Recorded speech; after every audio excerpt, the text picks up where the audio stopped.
change begins now. In my last video, I took a pretty superficial look at the problems with British politicians. But the deeper I dug, the more I realized that the incompetence of British civil servants and the corruption of the system are far beyond anything I could have imagined. If this is what British democracy looks like, then a lot of those achievements, or rather the lack of them, will probably land people in prison if they are happen in China. On May 7, Labour suffered what many call as a historic disaster in the local election.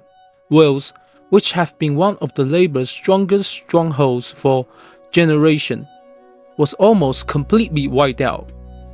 Then on May 12, junior ministers from the Home Office, Ministration of Justice, Department of Health and the local government all resigned together in an attempt to pressure the leadership.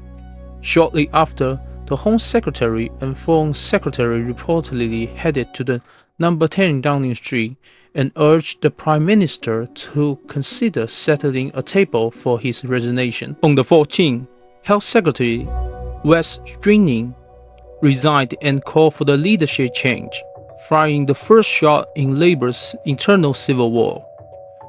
Even the Labour mayor of the Manchester, sometimes jokingly referred to as the King of the North by his critics, were reportedly preparing for a leadership bid.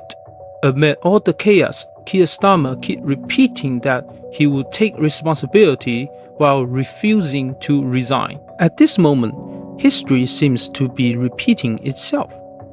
Britain's political mess has become so deeply rooted that multiple prime ministers have come and gone without making any fundamental changes. 7 prime ministers in just 10 years. So what happens to all those former prime ministers after they are replaced? Yes, for now, when Starmer looks back on other crushing electoral defeat, he might remember the morning he first took office and passionately blasted the Conservatives for bankrupting Britain. Except the destruction of the economy and the implosion of the Tory party. I've got the list here. 45p tax cut, gone. Corporation tax cut, gone. 20p tax cut, gone. 2-year energy freeze, gone. Tax-free shopping, gone. Economic credibility, gone. And her supposed best friend, the former Chancellor, he's gone as well.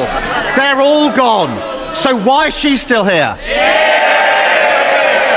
Recent polling shows that after just 1 year in office, Starmer's net approval rates has fallen to minimal 66. He has officially become one of the most unpopular prime minister in the modern history of Britain. And to be fair, rushing Starmer at least lasts about 1.5 years. Government statistics now shows that Britain's national debt has exceeding 2.9 trillion, equal to around 93.8% of GDP. The yield on 30 years government bonds surpassed 5.7%, the highest level since 1998. Electricity prices have risen more than 23% since the beginning of the year. Analysts predict that household energy bills for families using both gas and electricity could increase another 13% between June and September. At home, politicians treat elections like reality TV talent shows. During campaign, the slogan are demanding. When elected, almost none of the promises get delivered. Immigration is a mess. The economy is a mess. Foreign policy is a mess. Britain is already in such a bad shape that even Winston Churchill, a Margaret Thatcher, somehow fuse into a single super politician. They probably still can't fix it. At this point, we are looking at a systematic problem. So let's take a quick look about some Starmer's colleagues. First, there is Angela Rayner, one of the most talked about figures inside Labour. She dropped out of school after becoming pregnant as a teenager and worked various jobs including care work and bar. The reason she became a political controversial wasn't because she was preparing to become prime minister. It was because he was investigated over a tax issue. The alleged tax problem dated back to the September of the previous year, but she didn't settle down the final £40,000 until May. The moment she was clearing of wrongdoing, leadership speculation immediately began again. And just weeks earlier, she was reportedly involved in a drunken argument in a pub, shouting out about being socialist before ending the night completely drunk. She even managed to crash into and damage a door connected to a parliamentary bar. You really couldn't make this stuff up. Our country is in so much trouble. With the terror threat now heightened, the desperate Labour Party is preparing to put a drunk, tax-evading, brazen hussy with a foul mouth, Red Rainer the tax evader, into number 10 Downing Street to stitch up a dodgy deal with the Islamist Green Party leader Zach Dave Polanski, the tit whisperer. And how has she proven to us that she's up to the job of being in charge of the nuclear codes and our cratering economy? By getting so drunk at a bar in Parliament where she started screaming about socialism before collapsing into a door and breaking it off its hinges. Monday night, Angela Rayner got very merry indeed in the House of Commons bar for MPs, which is known in this postcode as Strangers. She had a very loud and lively debate about the merits of socialism with one person at the bar, and eyebrows were particularly raised, according to two eyewitnesses that I spoke to, when she tried to leave the bar as the clock approached midnight, when there was some sort of altercation with the door. There was an enormous bang, and one person turned around to see her bent double, as if it had crashed into her. I wonder if she was drunk when she said this about 50% of the population. They're a bunch of scum, homophobic, racist, misogynistic.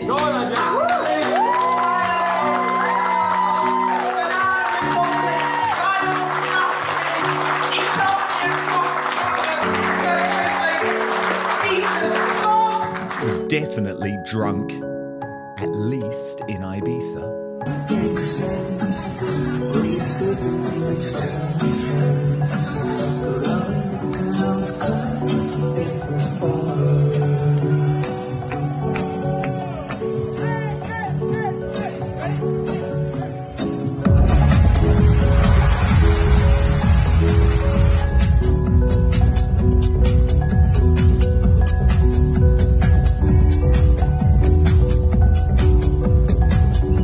I really object to privately educated people admiring Angela Rayner as some sort of, working class hero.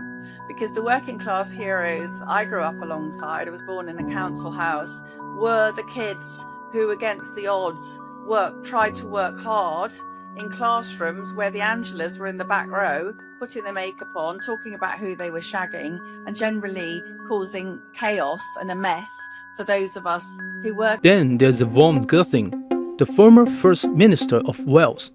As Europe's first black national leader, one of his most notable achievements was accepting around £200,000 in political donation from a company that had previously been fired for environmental violation involving water pollution. To be fair, there was no proven special relationship between him and the company, just £200,000 in donations. His premiership became so controversial that he was effectively forced out after only 4 months in office. But there's where it gets even worse. After Gething's humiliating downfall, Starmer reportedly considered nominating him to the House of Lords. That's corruption so absurd, it almost becomes comedies. The irony is that back in 2022, Labour figures were loudly attacking Boris Johnson and the Conservatives for awarding peerage to political alliance and donors. Obviously, those principles have an expiration date. The good news is that immediately after taking office, Starmer scrapped the Rwanda deportation scheme, which had cost hundreds of millions of pounds, and managed to deport only 4 people. Yes, 4 people. The bad news? The government still have to process asylum applications. The refugee obviously needs somewhere to stay while waiting. Years earlier, the Conservative had to start housing alliance seekers in hotels. More than 400 hotels were effectively taken out of tourist market and used to accommodate immigrants. Labour repeatedly promised to end this policy. Then came a series of high-profile criminal cases involving asylum seekers, including the cases that generate huge public outrage. Eventually, the Home Office admitted that around 32,000 asylum seekers were still being housed in approximately 201 hotels across Britain. Some of those include well-known hotels around London and other major cities. Then it emerged that the government was spending around 5.5 million every single day on hotel accommodation alone. Every single day. And that wasn't all. To improve access to welfare service, and the Department of the Work and Pensions hired translators covering almost 90 languages from around the world. Languages most people had never ever heard of. The annual cost? About £8 million. Congratulations to the language graduates. Apparently this is your new grown industrials. Now to the Labour's critic. They didn't stop there. In March, under the guidance of the Homeland Security Cooper, the government launched a pilot scheme offering financial incentives for failed asylum seekers to leave voluntarily. That's right, if an asylum seeker application is rejected and the family agree to leave Britain voluntarily, the government will pay them up to $10,000 per person, with a maximum of the $40,000 per family. The minister proudly announced that if the scheme succeeds, it could save taxpayers around £20 million. Now somebody might be wondering, wait a second, aren't we still spending money? The answer is quite simple, because housing a family of 3 in the asylum system costs around $158,000 per year. Immigration incentives have become a multiple layers operation. You've announced today that you're offering £40,000 of taxpayers' money to families of failed asylum seekers who agree to go quietly, not contest their deportation.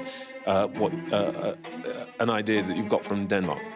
But what is the possible moral justification for handing a sum greater than the median disposable income in British households, you can see it here, to people who have broken the law? Well, how is that moral? We've got to enforce our law. Look, I know it sticks in the craw of people, and you know it's not something that you feel absolutely automatically comfortable with. But let me explain why this is the right thing to do. We already incentivise people with a small sum of money to leave the country because it's the cheapest option by a long way. So as a family of 3 living they get in a hotel, £2,500. Yeah, at the moment up to £2,500. A family of 3 costs us £158,000 a year to house them in a hotel, in an asylum hotel. That is a huge sum of money that we're spending every single year because these families are not, we're not able to return them to their home country. So what I've announced is a pilot where we're going to test this new approach, small set of families who are failed asylum seekers. They've exhausted all of their appeal rights, have got no right to be in this country. We will offer them this set of money in order to, as you say, go quietly, to leave and return to their home country. If they don't, they will face an enforced removal. Viewers will say, under existing voluntary returns programs, migrants who agree to leave can already apply for up to $3,000 in resettlement assistance. Apparently, it has done a wonderful job encouraging people to cross the English Channel, collect benefits, and then potentially receive money to go home. Oh wait, there's more.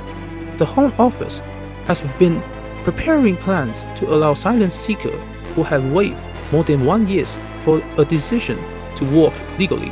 I'm sure this will be highly motivating for ambitious young people looking to work illegally in Britain.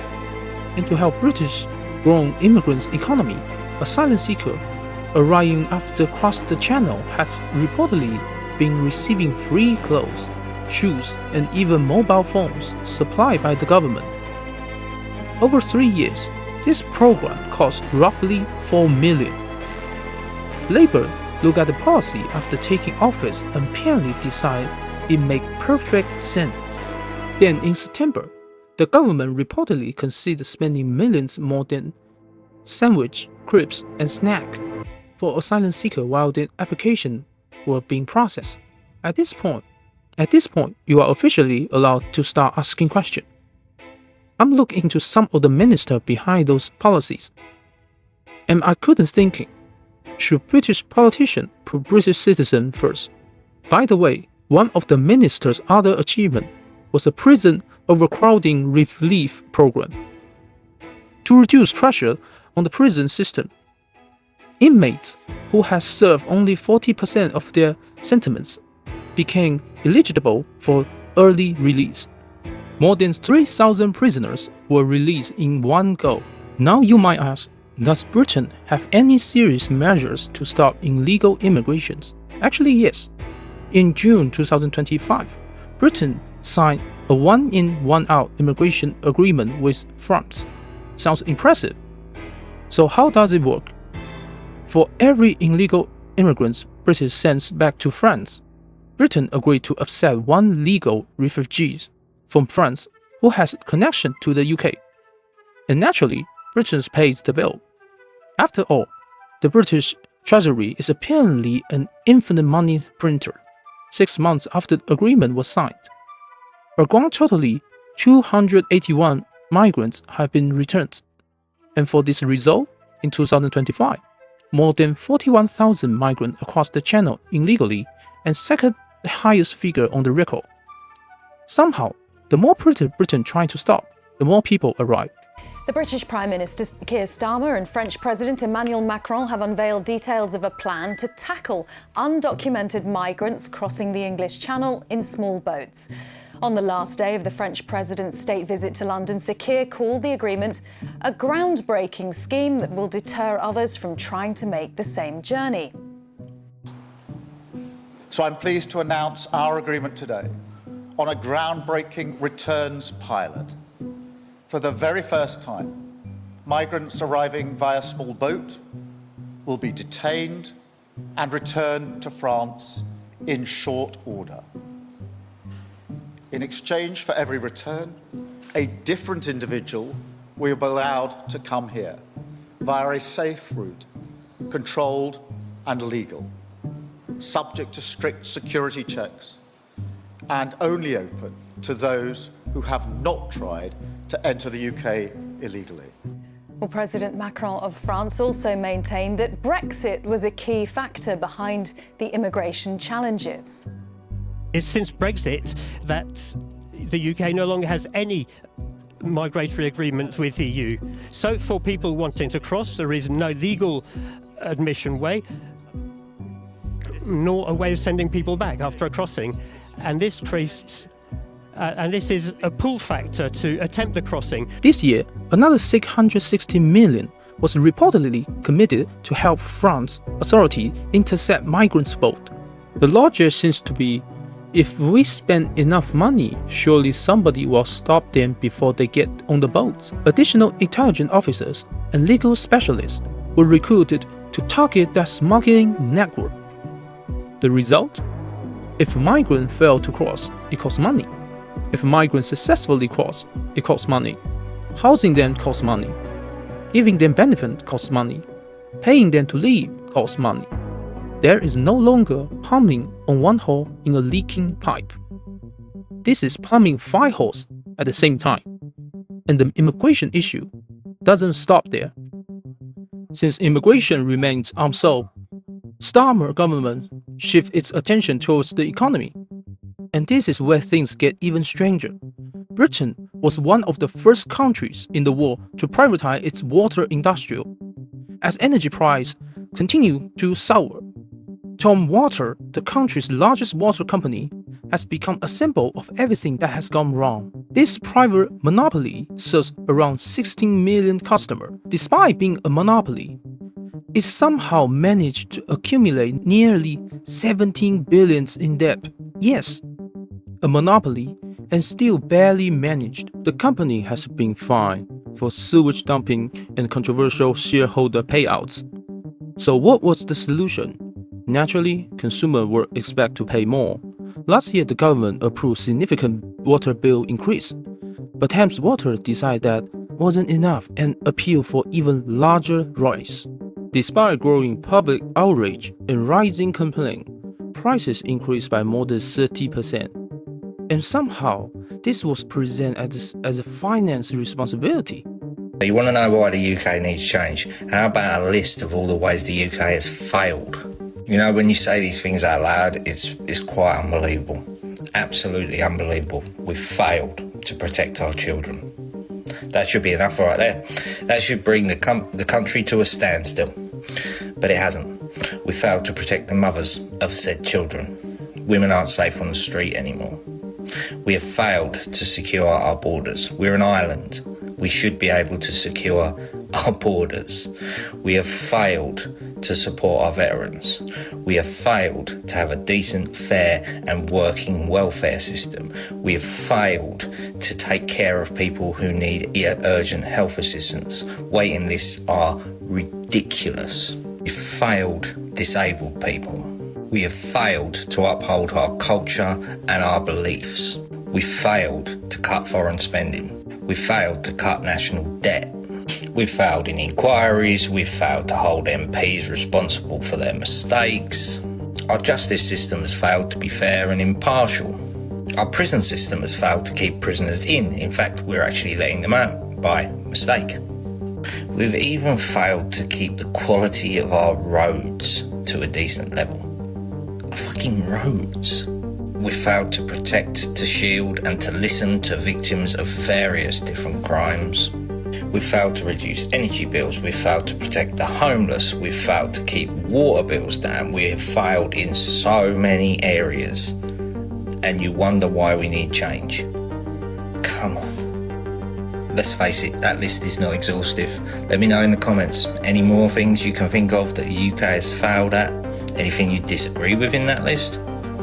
Let me know. Then in May, Starmer announced an additional 18 billion in defense spending, arguing that would be help revive British manufacturing. On paper, supporting national defense sounds reasonable. Then I take a look about the number. British defense budget for 2025 was already up around 62 billion. Meanwhile, the combined straightforward of British Army, Royal Navy, and Royal Air Force remain below 200,000 personnel. To understand how strange this is, compare it with Russia. Russia spent only somewhere more while simultaneously fighting a war and maintaining the world's second largest nuclear arsenal. At this point, one has to wonder where all the money actually goes. And if you think increased defense spending will magically reveal British industrial, I have got another story for you. On May 13, British media report a remarkable problem involving a new Royal Navy frigate. The ship required extensive rework because the parts have apparently been built in the wrong order. Let me translate into modern language. Imagine finishing the flooding in your house before realizing nobody installed the plumbing or electronic wiring. Now imagine doing that while building a warship. The official explanation cites design changes and problems with the construction sequence. The result? Months of additional work and roughly 140 billion in extra costs. That isn't somebody built a garden ship, it's a modern military vessel. The level of absurdity honestly rivals some of the most famous military procurement disasters in the world. And here is the funniest part. This frigate belongs to the Type 31 class. Years before construction was even completed, Britain was already announcing plans to deploy those ships to the Asian Pacific region as a part of the strategy posture towards China. The confidence was certainly impressive. National insurance contributions, energy profit levies, VAT on private schools, additional tax on expensive properties, road tax for electronic vehicles. In total, the government expects to raise an additional 66 billion. So after all tax increases, what happened? On one side, Britain now has roughly 1.5 million people receiving welfare benefits related to migration and asylums, with hundreds of thousands connected to refugee and humanitarian programs. On the other side, the government has considered reducing winter fuel payments for the British pensioners, triggering widespread anger. So let's play a little game. Imagine you are the Prime Minister. What do? Option A, tax the rich. Sounds great. Expect wealthy people can move. Britain, America, Canada, Australia, they all speak the same language and operating with similar economy systems. Even before major tax increase, Britain was already experiencing one of the highest rates of the wealthy individual leaving the country. If the tax rises much further, many simply pack their bags and go somewhere else. And once the wealthy leave, Britain's finance sector starts to suffer as well. Option B, tax ordinary people. Good luck with that. The British public is already accumulated to decades of the wealth benefits and public service. Push too hard and you are facing protests, strikes, and electoral disaster. And given the state of Britain's finance, there isn't much left to squeeze from the average citizen anymore. So here we are. Prime ministers come and go. Immigration settle permanently. Economic growth remains weak. Public service continue to deteriorate. And the country's structural problem remains untouched. At some point, Britain began to look less like a country facing temporary difficulties and more like a country trapped in a long-term decline. Starmer's predicament is hardly unique. The roots go back at least to the 2008 financial crisis. Economic stagnation fueled demands for Brexit. Brexit happened. Then people discovering Brexit didn't magically solving anything. Economic problems remained. Prime Minister were blamed. Prime Minister were removed. New Prime Minister arrived. They failed to fix the same problem. Then they were removed too. The cycle repeats itself. Each leadership change creates even more uncertainty. Uncertainty weakens investment. Weak investment weakens growth. Weak growth creates more public anger. And the political system spiraled downward. Meanwhile, Britain's endless party welfare continues. Officially, it's called check and balance. In practice, it often looks like a politician spending more time attacking each other than solving problems. Scandals become political weapons. Personal attack become daily entertainment. For example, Starmer criticized Boris Johnson's government for promising 20,000 new positions in prison place at cost about 2.5 billion. The project runs over budget and behind schedule. Labour then promised that it could finish the remaining prison construction for around 7 billion. And yet, the completion date somehow remained roughly the same. Then comes HS2, the gift that keeps on giving. In May, the Transport Secretary announced that the final cost of HS2 could reach an astonishing 102.7 billion. The line might not be fully operated until somewhere between 2036 and 2039, more than a decade behind the original schedule. The central London terminals might not be complete until early 2040s. The early 2040s. By then, some of the people who approved the project may no longer even active in politics. To save money, the maximum speed of the trains has already been reduced from 360 km per hour to 320 km. As of March, roughly 44 billion has already spent it. And after all that, everyone concludes that it was somebody else's fault. Usually, the Conservatives. Apparently, nobody is responsible. Nobody else is, because cancelling projects costs votes. Finished projects cost money. Either way, politicians lose, proposing the decision and blaming the previous government. At this point, the opposition proposed for the sake of the opposition. The governing party governs badly, and then either retires, stay in the parliament, or collects pensions. Very few people are ever held personally accountable.